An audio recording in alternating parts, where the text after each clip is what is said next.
दोस्तों नमस्कार। जो काम इस देश की संसद नहीं कर पाई, जो काम इस देश की सुप्रीम कोर्ट नहीं कर पाई, वह काम चुनाव ने कर दिखाया है। क्योंकि चुनाव के वक्त जिन संवाद को प्रधानमंत्री जनता के साथ जिक्र कर रहे हैं और जिन बातों का जिक्र अपने तौर पर देश के गृह मंत्री कर रहे हैं, शायद उस संवाद का एक ही मतलब है कि हमें हर हाल में चुनाव जीतना है और उस चुनाव को जीतने के लिए वोटों का ध्रुवीकरण किसी भी तरीके से हो जाए। चाहे जिक्र अतीत के युद्धों का करना पड़े, चाहे वो 71 का युद्ध हो, चाहे 65 का युद्ध हो, जिक्र चाहे गुरु गोविंद सिंह जी का करना हो या संत रविदास का करना हो, जिक्र चाहे इस पूरी प्रक्रिया के दौर में हिजाब का करना हो, कब्रिस्तान का करना हो, सीधे कहे तो मुगल काल से लेकर अभी तक की परिस्थितियों में मुसलमानों को लेकर कटघरे में हर हाल में खड़ा कर दिया जाए और समूचा वोट दूसरी तरफ ध्रुवीकृत होता चला जाए जो सत्ता यानी बीजेपी के अनुकूल हो जाए। क्या ऐसी परिस्थितियों में यह चुनाव आकर फंस गया है? क्योंकि ध्यान दीजिए, सुप्रीम कोर्ट द्वारा दिए गए सबसे अहम फैसले, सरकार का उस फैसलों से पहले उन नीतियों को बनाने की पूरी प्रक्रिया और पार्लियामेंट में उन्हीं फैसलों से पहले हुई बहस में सरकार का रुख, आपको कोई अंतर नजर नहीं आएगा। और जो संविधान के तहत चेक एंड बैलेंस की परिस्थितियां इस देश में लगातार बनाई गई है कि इंस्टीट्यूशंस सरकार से हटकर कैसे काम करेंगे, और शायद इसीलिए कार्यपालिका, विधायिका और न्यायपालिका को डेमोक्रेसी का 3 पिलर माना गया। लेकिन संयोग से तीनों को एक पिलर में कन्वर्ट कर देना और चौथे पिलर के तौर पर मीडिया भी उसी पिलर को सच बताते हुए अपनी बातों को रखने की स्थिति में आ जाए, तो देश के भीतर का सबसे बड़ा संकट यही रहा कि जनता ने जिसे चुना है वह अगर डेमोक्रेसी और कॉन्स्टिट्यूशन को भी सत्ता के लिहाज से डिफाइन करने लगेगा, यानी परिभाषित करने लगेगा, तो कोई क्या कर लेगा। लेकिन उत्तर प्रदेश के चुनाव ने खास तौर पर सरकार की उस कलई को खोल दिया है जिसमें सरकार की अपनी मंशा बीजेपी के प्रचारक के तौर पर, चाहे वो प्रधानमंत्री हो, चाहे वो गृह मंत्री हो, जिन शब्दों का इस्तेमाल हो रहा है उन शब्दों के आसरे शायद जमीनी मुद्दे जिनसे सरोकार इस देश के वोटरों के हैं, लोगों के हैं, उसको हर हाल में ढकने की जो पूरी प्रक्रिया है, यह उन परिस्थितियों को लगातार खोलते चली जा रही है जिसको लेकर हम लोग बहुत पहले से बहस करते आ रहे हैं। हमें पता है इस देश के मैन्युफैक्चरिंग सेक्टर की हालत कितनी खस्ता हो चली है, सर्विस सेक्टर अपने तौर पर किन परिस्थितियों को जी रहा है, इस देश की बैंकिंग स्थिति कितनी खोखली हो चली है। हर कोई जानता है कि अब रोजगार पैदा कर पाने की स्थिति का कोई भी विजन सरकार के पास नहीं है। लेकिन इस चुनाव के साथ अगर इन परिस्थितियों को जोड़िएगा तो जनता की जो भीड़ है रैलियों के भीतर और जो जनता का शोर है और प्रधानमंत्री और गृह मंत्री की रैलियों में खाली कुर्सियां जो है, उसमें ध्यान दीजिए कैमरा सिर्फ अब स्टेज पर रहता है और स्टेज पर बोले गए शब्द ही घर घर में टेलीविजन के जरिए पहुंच जाते हैं और उसी के आसरे एक परसेप्शन बनाने की कोशिश लगातार हो रही है। और इन शब्दों पर जब आप मापदंड कीजिएगा तो पंजाब में रहेंगे तो गुरु गोविंद सिंह के जरिए भी चीजें अगर अनुकूल हो जाए तो भी चलेगा, संत रविदास के जरिए भी परिस्थितियों को अपने अनुकूल कर लें, यह भी चलेगा। उत्तर प्रदेश की स्थितियों में जाहिर है मुगल काल का जिक्र होगा, मुसलमानों को कैसे ध्रुवीकृत किया जाए जिससे हिंदू वोट बैंक एक साथ में हमारे साथ खड़ा हो जाए, हिजाब का जिक्र है, कब्रिस्तान का जिक्र है, और इस पूरी प्रक्रिया में पहली बार हमने देखा 3 युद्धों का जिक्र भी हो गया। 3 युद्धों के जरिए, इससे पहले की सत्ता ने चाहे 65 का युद्ध हो, चाहे 71 का युद्ध, यानी जब बांग्लादेश दुनिया के मानचित्र पर इंदिरा गांधी ने बना दिया था और अमेरिकी फौज नहीं चाहती थी, उस वक्त की परिस्थितियों को भी मौजूदा वक्त में नए तरीके से परिभाषित या उस पर चोट करने की जो सोच है, मंशा एक ही है कि किसी भी तरीके से लोगों के भीतर एक उबाल पैदा हो। वह उबाल भड़काने वाला हो, वह उबाल वोटों के ध्रुवीकरण का हो, कुछ भी होना चाहिए।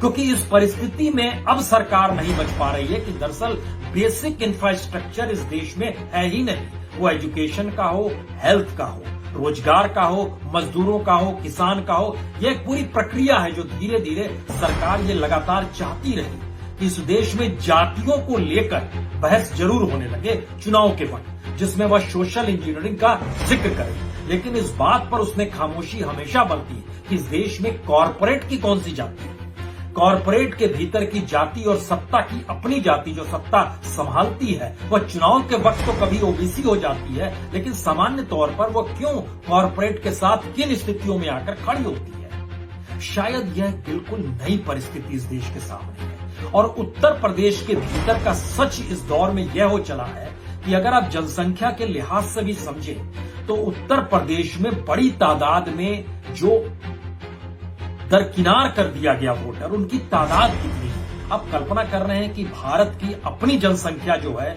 वह दुनिया में दूसरे नंबर पर होगी, लेकिन उत्तर प्रदेश की अपनी जनसंख्या दुनिया के देशों में 5वें नंबर पर आती है। पहला चाइना है, दूसरा भारत है, तीसरा अमेरिका है, चौथा इंडोनेशिया है। इंडोनेशिया भी 27 करोड़ की जनसंख्या है। पाकिस्तान की जनसंख्या से ज्यादा उत्तर प्रदेश की जनसंख्या है और शायद इसीलिए उत्तर प्रदेश का चुनाव भारत की उस मानसिकता का प्रतिबिंब धीरे धीरे बनता चला जा रहा है कि भारत होना कैसा है। क्योंकि यह कैसे संभव है कि 19% मुसलमान एक तरफ हो जाए, 8 से 9% यादव एक तरफ हो जाए, 10% जाटव एक तरफ हो जाए, ब्राह्मण किसी भी हालत में झूलते रहे इस सियासत में। अगर इस सत्ता की सोशल इंजीनियरिंग और जो भी सांप्रदायिकरण है उसके दायरे में जब आप घुसेंगे तो इसका मतलब है कि लगभग 10 करोड़ लोग उत्तर प्रदेश के भीतर उस सियासत के लिए कोई मायने ही नहीं रखते हैं या फिर जोड़ तोड़ की राजनीति में उनके अनुकूल परिस्थितियों के गुण गाने हैं,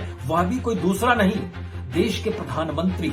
हालांकि प्रधानमंत्री उस समय बीजेपी के प्रचारक हो जाते हैं, गृह मंत्री भी प्रचारक हो जाते हैं, लेकिन ध्यान दीजिए तो किस रूप में देश को सामने रखा जा रहा है। और शायद यही गुस्सा अपने तौर पर तेलंगाना के मुख्यमंत्री का फूट पड़ा जो उन्होंने अपशब्द करे, लेकिन उनके भीतर का गुस्सा है।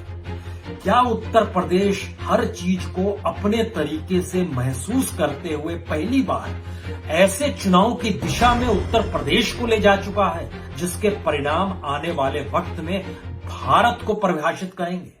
यह सवाल इसलिए महत्वपूर्ण हो चला है क्योंकि हम लोगों ने लगातार देखा है कि इस देश के इंस्टीट्यूशंस किस तरीके से कठपुतली या प्यादों में तब्दील कर दिए गए।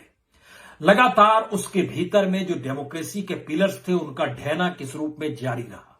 शायद इसीलिए जो प्राइवेटाइजेशन की दिशा में बढ़े, तो हमें लगता है कि आज एक जिक्र और करना चाहिए कि जब आप 1991 में जो भारत में इकोनॉमिक रिफॉर्म अपनाया गया उस कालखंड में दो चीजें और हुई। एक मंडल निकला था, दूसरा कमंडल निकला था, यानी धर्म और आरक्षण का जिक्र भी था और बाजार का जिक्र भी था। वही एक सफर को चलते चलते जब आप 2022 में उत्तर प्रदेश के चुनाव के नजदीक पहुंच जाएंगे तब आप समझ पाएंगे कि बीजेपी हर चीज को अपने लिहाज से, यानी वह जो धारा थी पीवी नरसिम्हा राव की 1991 में इकोनॉमिक रिफॉर्म की, लाल कृष्ण आडवाणी 1991 में कमंडल लेकर निकले थे, वीपी सिंह ने अपने तौर पर मंडल का जिक्र कर दिया था, लेकिन उत्तर प्रदेश के चुनाव में देखिए तीनों चीजों का समावेश है। सबसे रईस पार्टी के तौर पर न सिर्फ देश में बल्कि दुनिया के सबसे रईस पार्टी के तौर पर बीजेपी का जिक्र आप खुले तौर पर कर सकते हैं। जितने इलेक्ट्रॉल बॉन्ड उसके पास बिके, और इलेक्ट्रॉल बॉन्ड की पहचान बिना किसी जानकारी के बॉन्ड को खरीदना और पार्टी के खाते में पैसा चले जाना, ये एक अपने तरीके का हवाला, अपने तरीके का ब्लैक मनी, अपने तरीके की गलत इकोनॉमी है। लेकिन यह सब कुछ इलेक्शन का हिस्सा बने, पॉलिटिकल पार्टी का हिस्सा बने। दूसरी तरफ सोशल इंजीनियरिंग के जरिए मंडल को भी हथियाने की कोशिश 2017 में की गई थी, सफल हुए। 2022 उम्र आते आते लोग समझने लगे। जो कमंडल को लेकर सियासत थी वो अयोध्या से लेकर काशी कॉरिडोर तक नजर भी आया, लेकिन सवाल सबसे बड़ा यह था कि इस दौर में जो लोग अयोध्या में भी रहते हैं और जो बनारस में भी रहते हैं, वहां के युवाओं के सामने सबसे बड़ा सवाल था एजुकेशन का ना होना। एजुकेशन हो गया है तो नौकरी नहीं मिलना। जो बड़े बुजुर्ग थे उनके सामने सवाल था जो महंगाई है और रोजगार जो खत्म हो रहे हैं, लॉकडाउन की परिस्थितियों को भोगा, जीएसटी को भोगा, डिमोनेटाइजेशन को भोगा। यानी एक मोटी लकीर जो इस समाज को प्रभावित कर रही थी और बार बार इस देश की सत्ता कभी पार्लियामेंट के जरिए, कभी सुप्रीम कोर्ट के जरिए या पिलर्स जो थे डेमोक्रेसी के, उनके जरिए जो ढक रही थी, इस इलेक्शन ने उसको उघाड़ कर रख दिया है। तो क्या उत्तर प्रदेश के भीतर में पहली बार बीजेपी को अखिलेश यादव से सामना नहीं करना पड़ रहा है? समाजवादी पार्टी नहीं है सामने, या कोई कांग्रेस या बीएसपी नहीं है। पहली बार जनता वर्सेस बीजेपी की स्थिति तो नहीं आ गई है। और बीजेपी भी दरअसल इस दौर में पूरी तरीके से बदल गई, क्योंकि बीजेपी में सामूहिकता का बोध खत्म हो गया। कौन सा कैबिनेट मिनिस्टर है जो इस बात को ठोक कर कह दे कि दरअसल अपनी मिनिस्ट्री में हम जो चाहते हैं हम वही करेंगे? क्या यह हास्यास्पद नहीं है कि सड़क बनाने वाले मंत्री नितिन गडकरी प्रयागराज में जाकर बस उड़ाने का जिक्र कर दें तो 2014 में लौट जाइए, जब बुलेट ट्रेन का जिक्र हो रहा था। यह कौन सी परिस्थिति है कि भारत अफ्रीकी देशों की तुलना में भी भूखमरी की परिस्थितियों को ज्यादा बुरी तरीके से भोग रहा है? और उत्तर प्रदेश में तो नीति आयोग यानी सरकार की अपनी रिपोर्ट ने जब बतला दिया वहां कितनी नाजुक स्थिति है किसानों की, मजदूरों की, महिलाओं की, युवाओं की, बेरोजगारों की कितनी बुरी स्थिति। और इस दौर में 60% इजाफा 2014 की तुलना में बेरोजगारी और कर्ज में डूबे हुए लोगों की खुदकुशी करने की संख्या में, तो आप क्या कहेंगे? हमें लगता है शायद इसीलिए पहली बार यह चुनाव इसलिए कहीं ज्यादा महत्वपूर्ण है क्योंकि यह देश को परिभाषित करना चाहते हैं। और उत्तर प्रदेश के चुनाव में जनता ही शायद सीधे तौर पर अब बीजेपी के सामने खड़ी हो रही है।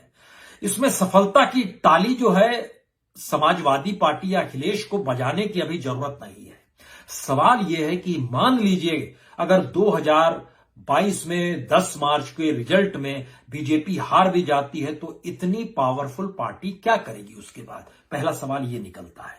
दूसरा सवाल 2024 की दिशा में बढ़ते हुए कदमों में जब 2022 को जीतने के लिए जिन रास्तों और जिन भाषा और जिन संवाद और जिन मुद्दों को उठाने की कोशिश सत्ता कर रही है वह कितनी तीव्र गति से आने वाले वक्त में चलेगी? यह एक पूरी प्रक्रिया है, पूरा प्रोसेस है कि शहरों की जमीन भी कॉरपोरेट के पास चली जाए, आदिवासियों की जमीन भी कॉरपोरेट के पास चले जाए, खेती की जमीन भी कॉरपोरेट के पास चले जाए, खनन भी कॉरपोरेट के पास चला जाए, रेलवे भी कॉरपोरेट के पास चला जाए, हवाई अड्डे भी कॉरपोरेट के पास चले जाए, बंदरगाह भी कॉरपोरेट के पास चला जाए।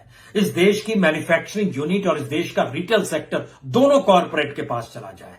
यानी ध्यान दीजिए, तो स्टेट में जो वेलफेयर स्टेट तो दूर की बात है, जो डेमोक्रेसी के कुछ अंग जो भारत का संविधान भी बताता है वह भी इस दौर में कैसे गायब किया गया। तो क्या एक अंधेरी गुफा से गुजरता हुआ भारत इस चुनाव के जरिए आने वाले वक्त में कोई नई दिशा देख पाएगा? वो दिशा अच्छी होगी या बुरी होगी, अभी इस पर कोई सवाल उठाना मुश्किल काम है। लेकिन यह तो तय है कि इन बीते 5-8 वर्ष के भीतर में भारत को उस कालखंड को जीना ही था शायद, क्योंकि जो सफर भारत ने आर्थिक परिस्थितियों का अपनाया उसमें पूरे तरीके से हर क्षेत्र में मिसमैनेजमेंट था। कल्पना कर सकते हैं कि मिसमैनेजमेंट की स्थिति क्या रही होगी। इस देश के भीतर में हम पानी का भी मैनेजमेंट नहीं कर पा रहे हैं, हम इस देश में एजुकेशन का मैनेजमेंट नहीं कर पा रहे हैं, हम इस देश के भीतर में हेल्थ सेक्टर का मैनेजमेंट नहीं कर पा रहे हैं। तो हमारे पास क्या चीजें बची? यानी हवा ही एकमात्र बची है, उसको भी हमने प्रदूषित कर दिया और उसके लिए भी हमारे पास कोई मैनेजमेंट की स्थिति नहीं है, कोई विजन काम नहीं कर पा रहा है। और इन सारी परिस्थितियों के ठीक समानांतर जो हम लोग मानकर चलते थे कि किसी भी गवर्नेंस का काम यही है कि वह इस देश में रोजगार पैदा करे, उत्पादन पैदा करे, एक्सपोर्ट को बढ़ाए, इकोनॉमी को डेवलप करे, इकोनॉमी हर व्यक्ति के साथ जुड़ती चली जाए, उसकी संपन्नता और उसकी बौद्धिक क्षमता का विकास हो। लेकिन तमाम परिस्थितियां धीरे धीरे पीछे लेकर आने लगी और दुनिया के बाजार में यूनिवर्सिटीज के रैंक में भारत की स्थिति और नाजुक हो गई। भारत का युवा दुनिया में कहीं नहीं है, नो वेयर इंडिया स्टूडेंट्स। इस बात का जिक्र राष्ट्रीय नहीं अंतर्राष्ट्रीय तौर पर होने लगा है। तो हम किस भारत को गढ़ रहे थे? क्या उसकी असल परीक्षा उत्तर प्रदेश में जनता इस बात को समझ रही है? भला हो टेक्नोलॉजी का। टेक्नोलॉजी ने बहुत तेजी के साथ न सिर्फ मैसेजेस को पहुंचाया है बल्कि टेक्नोलॉजी ने लोगों को जागरूक भी बनाया है। और इसीलिए यह टेक्नोलॉजी का असर है कि कहीं की भी कोई घटना होती है उससे वहां की जनता सीधे संवाद करने की दिशा में आ जाती है। यह कैसी परिस्थिति है कि एक एक करके जो हम लोगों ने इस दौर में आंदोलन देखे, अगर ध्यान दीजिए तो आंदोलन की परिभाषा में जीएसटी को लेकर भी सूरत में जब आंदोलन हो रहा था वहां की टेक्सटाइल इंडस्ट्री पूरी तरीके से ध्वस्त हो गई थी। कितनी बड़ी तादाद में लोग निकल कर आए थे। उसके बाद ध्यान दीजिए तो सीएए एनआरसी को लेकर जो इस देश में आंदोलन हुआ, उसके बाद ध्यान दीजिए किसानों ने जो आंदोलन किया, ये सभी एजुकेटिव कर रहे थे इस देश की अपने लोगों को। और यह लोग लगातार सीखते समझते चले जा रहे थे। लेकिन इस चुनाव की खासियत यह रही कि जब दिल्ली की लुटियंस दिल्ली से सैयद लोक कल्याण मार्ग या फिर रायसीना हिल से निकलकर प्रधानमंत्री जब पंजाब पहुंचे या उत्तर प्रदेश की गलियों में पहुंचे या फिर गृह मंत्री जब पहुंचे, तो उन्होंने जो संवाद की भाषा बनाई वह उस टेक्नोलॉजी से पहले की थी जिस टेक्नोलॉजी के जरिए लोग इस दौर में शिक्षित हो चले हैं, जागरूक हो चुके हैं, जान चुके हैं कि इस देश के मुद्दे क्या हैं। शायद इसीलिए जब देश के गृह मंत्री जिक्र करते हैं कि अगर विभाजन के समय प्रधानमंत्री नरेंद्र मोदी होते तो पता नहीं क्या होता, कमाल की सोच है ये। या फिर मुगल काल से मौजूदा मुसलमान की नस्लों को जोड़ना, अजीबोगरीब परिस्थिति है ये तो अभी भी स्थिति अनुकूल है कि धर्म को लेकर जो मोटी लकीर खींची गई है, अब उसको एक विभत्स चेहरा जो है सत्ता का नजर आने लगा है। क्योंकि जो धर्म यानी कमंडल और मंडल को मिलाकर सत्ता पाने की जो सोच थी, अब उसे अयोध्या में भी लोग जान रहे हैं, यानी फैजाबाद के इलाके में भी लोग समझ रहे हैं, बनारस में भी लोग समझ रहे हैं। और जातियों के समीकरण में ओबीसी भी अब इस बात को समझने लगा है और इसको शेड्यूल कास्ट भी समझने लगा है, इसको ब्राह्मण भी समझने लगा है, अपर कास्ट भी जान रहा है कि आने वाले वक्त में उसको तो अपनी जिंदगी और अपने परिवार को भी देखना है, जो जिसके लिए तमाम रास्ते धीरे धीरे यह राजनीति बंद कर रही है। तो फिर बचेगा क्या आखिर में? शायद ये वो परिस्थितियां हैं, क्योंकि कुछ सरकार के जो डॉक्यूमेंट्स हैं और सरकार के जो डाटा है, हमको लगता है उसका इसलिए जिक्र करना चाहिए क्योंकि कॉरपोरेट के हाथ में जब इंफ्रास्ट्रक्चर दे दिया गया, बेसिक नीड दे दी गई और रिलीजियस एस्पेक्ट भी दिया गया है, यानी जो इंफ्रास्ट्रक्चर जो पर्यटन के लिहाज से धार्मिक स्थलों को बनाया जा रहा है वह भी कॉरपोरेट के हाथ में दिया जा रहा है। हम लोग अक्सर जिक्र करते हैं कि ताजमहल और लाल किला दे दिया गया, अब इसमें मत जाइए, वो तमाम मंदिर भी जाओ अपने तौर पर पर्यटन और कमाई का हिस्सा होंगे। यानी ध्यान दीजिए, कमाना महत्वपूर्ण है, बाजार महत्वपूर्ण है, इकोनॉमिक रिफॉर्म के नाम पर हर चीज का मोनेटाइजेशन। उस लिहाज से जब हमने परखना शुरू किया कि इस वक्त जो कॉरपोरेट की जो 5 टॉप कॉरपोरेट है उसके पास जितनी पूंजी है, वह पूंजी अगर हम 20 साल पहले चले जाएं, अटल बिहारी वाजपेयी के काल में ही चले जाएं, तो उस समय उस कॉरपोरेट की पूंजी से भारत की जो अपनी जो पब्लिक सेक्टर की जो अपनी कंपनियां काम कर रही थी उससे जो कमाई थी, और उसमें एलआईसी का भी जिक्र करने की आज की तारीख में जरूरत है, क्योंकि एलआईसी को भी धीरे धीरे खाली कंगाल बनके प्राइवेट सेक्टर में सौंप दिया जाएगा। अब चिंता मत कीजिए, और पहले राउंड में 10% होगा, 5%, 10%, 20%, 50%, 51%, फिर 74%। धीरे धीरे चीजें कैसे शिफ्ट कर दी जाएंगी, यह बैंकों की पूरी प्रक्रिया और आरबीआई की पूरी सोच के हिसाब से आप समझ सकते हैं। जो 2000 में और 2022 में, इस 22 साल पहले की परिस्थिति में कॉरपोरेट की पूंजी आज की पूंजी की तुलना में लगभग 1/4 थी। यानी इस दौर में उस समय 25 रुपीज उसके पास थे, तो आज उसके पास 100 रुपीज हो गए हैं। उस समय गवर्नमेंट की जो अपने पीएसयूज और तमाम चीजें काम कर रही थी, उस समय उस 25 रुपए की तुलना में गवर्नमेंट के पास लगभग 55 रुपए थे। आज की तारीख में वह 55 रुपए घटकर लगभग 12 रुपए पर आ गए हैं, और जो कॉरपोरेट है वो 25 रुपए से बढ़कर 100 रुपए तक पहुंच गया। इस स्थिति में भारत की इकोनॉमी को संभालेगा कौन? विजन किसके पास होगा? और जो पूरे आरक्षण की लड़ाई थी उसमें प्राइवेट सेक्टर का योगदान कैसे उस आरक्षण को लेकर होगा, यह भी एक सवाल है। वह तो प्रॉफिट बेस्ड सिस्टम को चलाता है। गवर्नमेंट प्रॉफिट बेस्ड सिस्टम के लिए नहीं बनाई जाती है, वो वेलफेयर के लिए बनाई जाती है। इसीलिए एक गरीब का वोट और एक रईस का वोट बराबर माना जाता है। लेकिन बार बार इस बात का जिक्र होता है कि जब घाटे में चल रही है तो हम कैसे संभालें। सवाल है कि इस देश के भीतर में गरीबों की तादाद अगर लगातार बढ़ रही है तो फिर सरकार पल्ला झाड़ लेगी उनसे क्या, उनके लिए क्या दफन करने की परिस्थितियों को ले आ देगी। इस चुनाव के भीतर उत्तर प्रदेश के भीतर जो रिएक्शन है वो इसी बात का रिएक्शन है, और इसीलिए बीजेपी वर्सेस जनता की परिस्थिति आ रही है। गांव गांव में अगर बीजेपी के उम्मीदवारों को रोका जा रहा है तो उसकी बड़ी वजह यही है, वहां के लोगों के भीतर गुस्सा है। ये लगातार आंकड़े बताते हैं, हमने आपको ये स्कीम में इतना दे दिया, इतना पैसा दे दिया, इतना सब कुछ दे दिया, ये फैक्ट है। इसका मतलब है कि अभी भी एक बड़ा तबका है जिसको 5 किलो अनाज से साथ में जोड़े रखा जा सकता है, और ये बीजेपी के साथ जुड़े हुए हैं, इससे कतई इनकार नहीं। और वही वोट बैंक बीजेपी लगातार सहेजने और संभालने की कोशिश कर रही है। इसीलिए ध्यान दीजिए, जो गरीबों का वोट है, जो हाशिए पर पड़ा हुआ तबका है, उसको लेकर सरकार के भीतर कोई बेचैनी नहीं है। वो जानती है कि उनको जो सुविधाएं देनी है और उनको जो पैसा डायरेक्ट ट्रांसफर करना है या उनको जो 5 किलो अनाज देना है, उन सबको जोड़ दीजिएगा तो वो 2.5 लाख करोड़ से ज्यादा होंगे नहीं। और 2.5 लाख करोड़ क्या मायने रखता है इस देश के भीतर में, जब इतनी बड़ी पूंजी को सब कोई संभाले हुए है और एक पॉलिटिकल पार्टी की अपनी कीमत दुनिया में सबसे शानदार हो चली है, तो बाकी चीजें क्या मायने रखती हैं। ये सारे सवाल पहली बार इसलिए उठने लगे हैं क्योंकि उत्तर प्रदेश के भीतर में हमें लगता है टेक्नोलॉजी का, सोशल मीडिया का और इस दौर में अपनी परिस्थिति और प्रधानमंत्री के संवाद ने भी अपने तौर पर असर डाला है। और कॉरपोरेट की भूमिका जिस रूप में बड़ी होती चली गई, आंदोलनों ने जिस रूप में चीजों को जागरूक किया,